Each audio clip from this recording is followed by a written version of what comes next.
এই জীবনে যতটুকু চেয়েছি মন বলে তারও বেশি পেয়েছি। এই পাওয়াটাই হলো আমার জীবনের সেই মানুষটা আজকে যার জন্মদিন। এটা গতকাল রাতের ভ্লগ।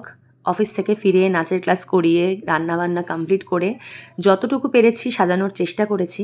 আর তারপর আস্তে আস্তে সবাই এলো। কেক কাটবে বলে সবাই অপেক্ষা করছে। 11:30 বাজে। এখন আমাদের দলে দলে দর্শনার্থী এসছেন বার্থডে বয়কে দেখার জন্য। এখন উনি জন্মাননি। 11:30 বাজে। মা বসে মাথা চুলকাচ্ছে। সেটাই দেখালি। আজকে কি হ্যাপি বার্থডে কার? আমান। তোমার বাবার। আমান বলো। আচ্ছা বিমানে গুলি করে আবার বিমান। রাত 12টা বাজার অপেক্ষা। তারপর কেক টেক কাটবো, ভীষণ আনন্দ করব। এটুকুই তো জীবনের আনন্দ, এটুকুই জীবনের শান্তি। আর কি চাই? আমি কোলে তুলে নিচ্ছি। Hello hello hello. মানে আরো কিরকম লাগছে? কেন ঘুমিয়ে পড়েছিলি? আমি ভূমিকা আজকে দেখাবই। হ্যাঁ প্লিজ সবাইকে আসতে বলছি তাহলে। তুমি কে আসতে বলছি তাহলে? যাবো না, এই না ওই না, আমি ফোন চল। করেছি দু চারটে ভাষণ বানাচ্ছি কথা।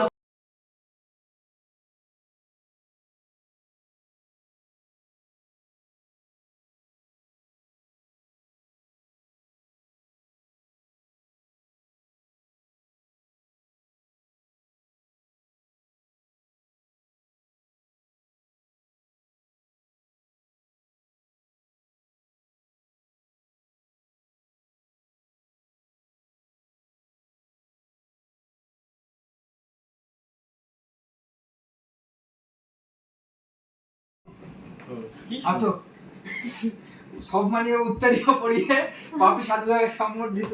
কি করছি? এরকম করছি কেন? ওই একটা কেকটা মনে হচ্ছে ঘেটে ভক করে পড়ে যাবে আমার মনে হচ্ছে।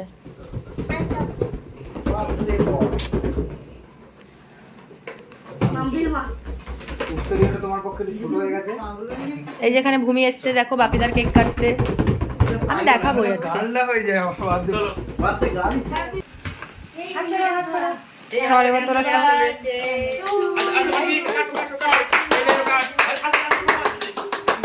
হ্যাপি বার্থডে টু বাপি দা।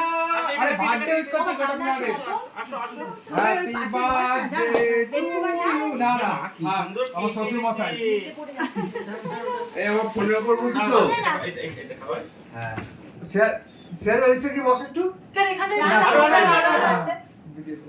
ও তুমি খাই দে। গরম করে খাই নাকি? একটু আগে গরম করে খাই দেবে। না গাড়। ও গায়ে পড়েছে। প্যান্টটা পরে দাও। কেক কাটা হয়ে গেছে। এখন সকলকে কেক খাওয়ানোর পালা চলছে। তবে একটা সারপ্রাইজ আছে ওনার জন্য। সেটা দেখার জন্য ব্লগটা কন্টিনিউ দেখতে থাকো।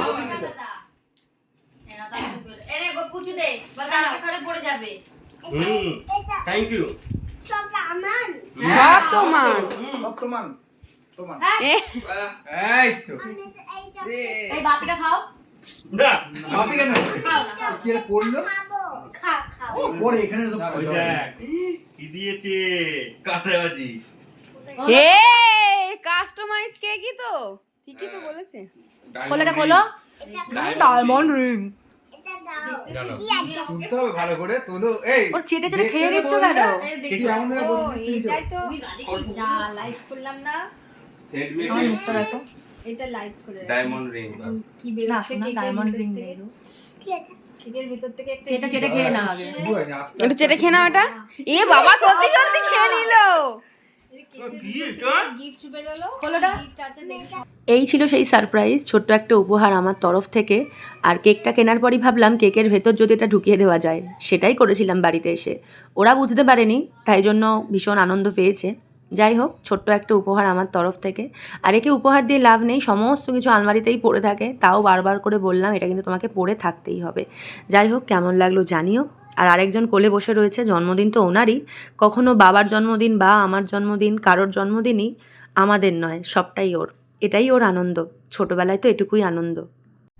আর নিজের অজান্তেই আংটিটার কিন্তু সাইজটা একদম ঠিকঠাকই এনেছিলাম, ভেবেছিলাম বোধহয় হবে না, কিন্তু একদম রিং ফিঙ্গারের জন্য পারফেক্ট হয়েছিল। ভালো লাগছে।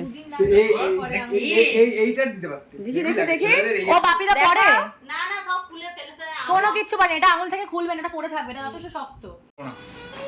আমি তো তুলে নিয়েছি না, তুমি কেক খাও, কেক খাও, কেক খাও, কাকা কেক খাও। শেষ আমাদের খাওয়া। আমি কেকটা সবার কাছে যখন আংটিটা ঢুকেছিলাম তো কি করবো, এত টাকা খাইনি মুখের মধ্যে।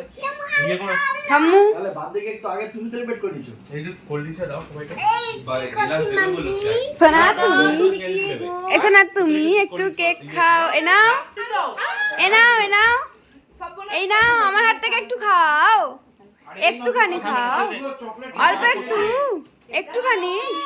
একটা ফটো ফটো ভিডিও ভিডিও হচ্ছে। হ্যাঁ বমি করে ছেড়ে দে। ও বমি করেছে। বুঝো তো পুরো চকলেটটা খেলো পরে। সবাই এসেছিল, শুধুমাত্র রাজু আসতে পারেনি কারণ ওর নাইট ডিউটি ছিল। আর এখন কেক খাবার পর্ব শেষ করে কোল্ড ড্রিঙ্কস খাচ্ছি সবাই মিলে। লক্ষ্মীদিরা এসেছিল, ন্যানোরা এসেছিল, মাম্পিরা এসেছিল। খুব খুব ভালো কাটলো রাতটা। এত রাত্রেবেলাও যে ওরা এসেছে এটাই আমার কাছে সব থেকে আনন্দের। আর কালকের ব্লগটাও তোমাদের সঙ্গে শেয়ার করব, কেননা আলাদা আলাদা করে ব্লগ শেয়ার করলে দেখতে ভালো লাগবে। আজকের ব্লগটা এখানেই শেষ করলাম।